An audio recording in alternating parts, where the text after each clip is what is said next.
बिस्मिल्लाहिर्रहमानिर्रहीम। नाज़रीन सुबह से मैं इकबाल जो नाज़रीन कल पूरा दिन मियांवाली, फैसलाबाद, बावलपुर और इसके साथ साथ इस्लामाबाद में कहीं पे अवाम और पुलिस आपस में इस तरह से थे जैसे मैदान जंग हो, और इस्लामाबाद के अंदर वकला भी उसी लेवल पे उसी तादाद में थे। और ये सारे के सारे रूल ऑफ लॉ, आइन, कानून और पाकिस्तान के अंदर इस वक्त जो वन मैन शो कह सकते हैं, या फिर ये कहें कि पाकिस्तान के अंदर जिस तरह से आइनी या कानूनी तौर पर तब्दीलियां लाने के लिए जो कोशिश की जा रही है, जिसमें काजी को एक्सटेंशन देना हो या सुप्रीम कोर्ट को ख़त्म करके या उसे कमज़ोर करके एक ऐसी अदालत बनाना हो जिसमें सारे फ़ैसले मौजूदा जो रजीम चेंज की पैदावार है ये अपने हाथ में ले ले, इनके ख़िलाफ़ एहतजाज था।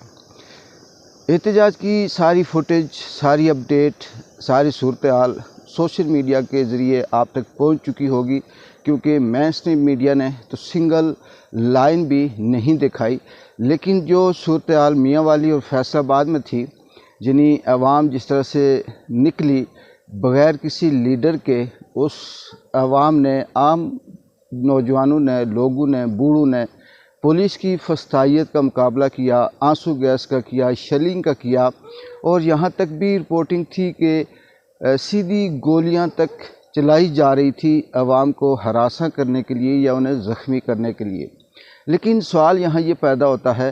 कि ये सब कुछ हो तो रहा है पिछले 2-2.5 साल से। आप कह सकते हैं कि इमरान खान जब से जेल में बंद हैं, उनके ऊपर गैर कानूनी किस्म के केस लगाकर सियासत से आउट करने की जिस तरह से कोशिश की जा रही है, ये सिलसिला आखिर कहाँ, कब, कैसे रुकेगा?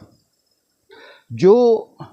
इस वक्त लग रहा है, जो स्क्रिप्ट है, जो मूड है इस हुकूमत का, इस्टेब्लिशमेंट का या अदलिया का, ख़ास करके काजी फायज़ ईसा जिस तरह से जिस स्क्रिप्ट पे एक्टिंग कर रहे हैं या जिनके कहने पे वो चल रहे हैं, तो ऐसे लगता है कि ये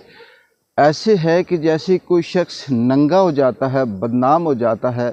पूरे गांव में उसकी बदनामी हो जाती है, तो फिर वो जो उसकी बुराइयां होती हैं, वो जो चोरी, डकैती, गालियां, बदतमीज़ियाँ, वो सब कुछ जो उसने किसी हद तक छुपा कर रखी होती हैं,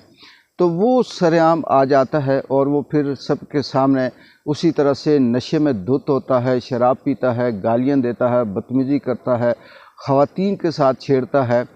वो इसलिए कि वो समझ चुका होता है कि वो नंगा हो गया है, वो बदनाम है, उसकी कहीं इज़्ज़त नहीं है। तो फिर लोग जो होते हैं उस गांव के, वो ना सिर्फ उससे रोकते हैं बल्कि उससे डरे होते हैं और फिर ख़ुद कोशिश करते हैं कि वो उससे बचें। इस वक्त काजी ईसा फाइज़ की भी सूरत हाल बिल्कुल ऐसी ही लगती है कि वो इस कदर अपने मनसब में बैठकर जो जिस तरह से काम कर रहे हैं, जिस तरह से फ़ैसले कर रहे हैं, लगता ये है कि वो अब सब के सामने खुलकर आ चुके हैं। उनकी जो वैल्यू, जो इज़्ज़त, जो चीज़ थी, वो अब उस तरह से नहीं है, और अब वो ये चाहते हैं कि कोई मुझे ज़ालिम कहे या मौलवी मुश्ताक का ताना दे या जस्टिस मुनीर का ताना दे या किसी का भी ताना दे, मुझे इससे परवाह नहीं है। मैंने खुद से बेंच बनाना है, मैंने खुद से फ़ैसला करना है, मैंने खुद से सब कुछ करना है, और वो इस हद तक पहुँचे हुए हैं। यही वजह है कि इस वक्त जो वकला हैं, जो ख़ास करके अदलिया के हवाले से या आइन और कानून के तहफ़्फ़ुज़ के हवाले से एक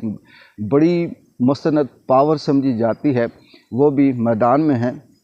और उनका भी ये कहना है कि हम किसी सूरत इस चीज़ को, इस कानून को, इस आइन को, इस शिक को इम्प्लीमेंट नहीं होने देंगे। दूसरी तरफ अवाम जो लीडरलेस है, जो सिर्फ ये जानती है और चाहती है, एक कि इमरान खान को रिहा किया जाए, दूसरे नंबर पे वो अपना मैंडेट वापस लेना चाहती है, क्योंकि अवाम को पता है कि हमने वोट किसको दिया, हमारी हमदर्दियाँ किसके साथ थीं, और इस वक्त जो कुछ हो रहा है ये कोई और कर रहा है। ये वो लोग हैं जिनकी अवाम में ना सिर्फ ना मकबूलियत है, ना अवाम इन्हें किसी तरह से पसंद करती है, और ना अवाम इनको अपने हिसाब से वो वैल्यू या वो उस लायक, उस काबिल समझती है कि वो इस मुल्क का या इस अवाम की बेहतरी कर सकें। मियाँ साहब हूँ या बिलावल ज़रदारी हूँ या फिर मरियम हूँ, ये अवाम को जब आते हैं, अजीब सी बात है, अपने 40 साला दौर को छोड़कर 3 साला दौर के फिर कभी KPK के तंज़ करते हैं, कभी किसी स्कीम का नाम लेते हैं, कभी किसी चीज़ का नाम लेते हैं कि जी पूछें इमरान खान की हुकूमत से कि उसने क्या किया। इस वक्त आवाम को कोई स्कीम, कोई पाइप, कोई पानी, कोई टूटी, कोई खंबा या फिर बिरयानी की प्लेटें या फिर उस तरह से चीज़ें नहीं चाहिए। आवाम को अगर कुछ चाहिए तो कानून चाहिए,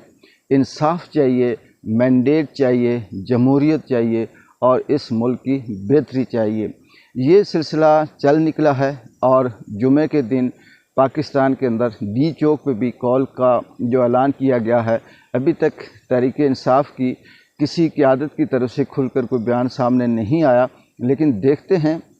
आज या आज शाम तक उसमें क्या डेवलपमेंट होती है और किस तरह से कल लोग निकलते हैं और कल क्या सूरत हाल सामने आती है। और यही सूरत हाल जब सामने आती है तो उसके बाद फिर आप तक अपडेट पहुंचाएंगे। एक बार जिन को इजाज़त दें, अल्लाह हाफ़िज़।